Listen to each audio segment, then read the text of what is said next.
रतन टाटा का निधन 9 अक्टूबर 2024 को हुआ। 86 साल की उम्र में उन्होंने अंतिम सांस ली। पिछले कई समय से वह बीमार थे। उनका इलाज मुंबई के बीच कैंडी अस्पताल में चल रहा था। रतन टाटा एक शर्मीले व्यक्ति थे जो समाज की झूठी चमकदमक में विश्वास नहीं करते थे। वे सालों से मुंबई के कोलाबा जिले में एक किताबों और कुत्तों से भरे हुए बैचलर फ्लैट में रह रहे थे। रतन टाटा ने अपना उत्तराधिकारी साइरस मिस्त्री को चुना था। साइरस मिस्त्री ने 2012 में टाटा समूह की पूरी जिम्मेदारी संभाली। पलोंजी मिस्त्री के छोटे बेटे और शाहपुरजी प्लोंजी समूह के प्रबंध निदेशक साइरस मिस्त्री ने लंदन के इंपीरियल कॉलेज से सिविल इंजीनियरिंग में स्नातक और लंदन बिजनेस स्कूल से प्रबंधन में डिग्री प्राप्त की थी। 2006 से ही टाटा समूह से जुड़े थे और टाटा सन्स के निदेशक मंडल में भी थे। रतन टाटा भारतीय उद्योगपति थे जो टाटा समूह के पूर्व अध्यक्ष रहे। वे भारत की सबसे बड़ी व्यापारिक इकाई टाटा समूह के 1991 से 2012 तक अध्यक्ष थे।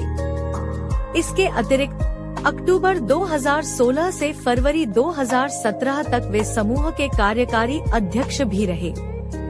उनके नेतृत्व में टाटा समूह ने वैश्विक स्तर पर विस्तार किया और कई महत्वपूर्ण अधिग्रहण किए। रतन टाटा अपने दरियादिली के लिए जाने जाते हैं। उन्हें कुत्तों से बेहद लगाव था।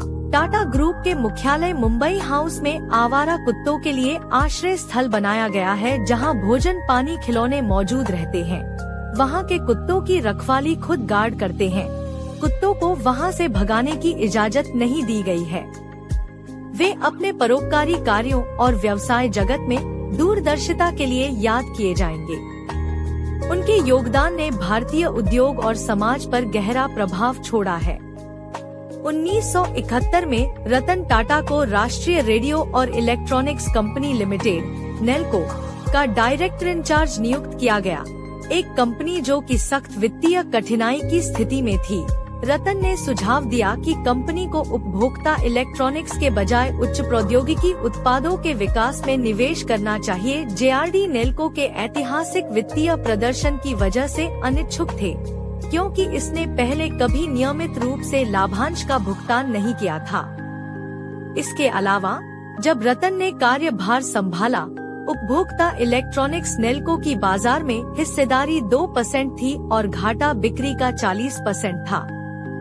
फिर भी जेआरडी ने रतन के सुझाव का अनुसरण किया। वर्ष 1981 में रतन टाटा इंडस्ट्रीज और समूह की अन्य होल्डिंग कंपनियों के अध्यक्ष बनाए गए, जहां वे समूह के कार्यनीतिक विचार समूह को रूपांतरित करने के लिए उत्तरदायी तथा उच्च प्रौद्योगिकी व्यापारों में नए उद्यमों के प्रवर्तक थे। 1991 में उन्होंने जेआरडी से ग्रुप चेयरमैन का कार्यभार संभाला। टाटा ने पुराने गार्डों को बाहर निकाल दिया और युवा प्रबंधकों को जिम्मेदारियां दी गई। तब से लेकर उन्होंने टाटा ग्रुप के आकार को ही बदल दिया है, जो आज भारतीय शेयर बाजार में किसी भी अन्य व्यापारिक उद्यम से अधिक बाजार पूंजी रखता है। रतन के मार्गदर्शन में टाटा कंसल्टेंसी सर्विसेज सार्वजनिक निगम बनी और Tata Motors New York stock exchange में सूचीबद्ध हुई। 1998 में टाटा मोटर्स ने उनके संकल्पित टाटा इंडिका को बाजार में उतारा।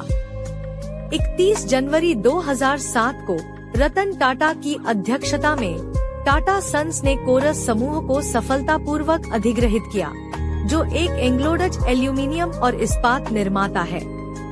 इस अधिग्रहण के साथ रतन टाटा भारतीय व्यापार जगत में एक प्रतिष्ठित व्यक्ति बन गए। इस विलय के फलस्वरूप दुनिया को 5वां सबसे बड़ा इस्पात उत्पादक संस्थान मिला। रतन टाटा का सपना था कि 1 लाख रु की लागत की कार बनाई जाए। 1998 करीब अमेरिकी डॉलर 2200 आज अमेरिका। नई दिल्ली में ऑटो एक्सपो में 10 जनवरी 2008 को इस कार का उद्घाटन करके उन्होंने अपने सपने को पूर्ण किया। टाटा नैनो के 3 मॉडलों की घोषणा की गई और रतन टाटा ने सिर्फ 1 लाख रुपए की कीमत की कार बाजार को देने का वादा पूरा किया। साथ ही इस कीमत पर कार उपलब्ध कराने के अपने वादे का हवाला देते हुए कहा, वादा एक वादा है। 26 मार्च 2008 को रतन टाटा के अधीन टाटा मोटर्स ने फोर्ड मोटर कंपनी से जगुआर और लैंड रोवर को खरीद लिया, जो ब्रिटिश विलासिता की प्रतीक था।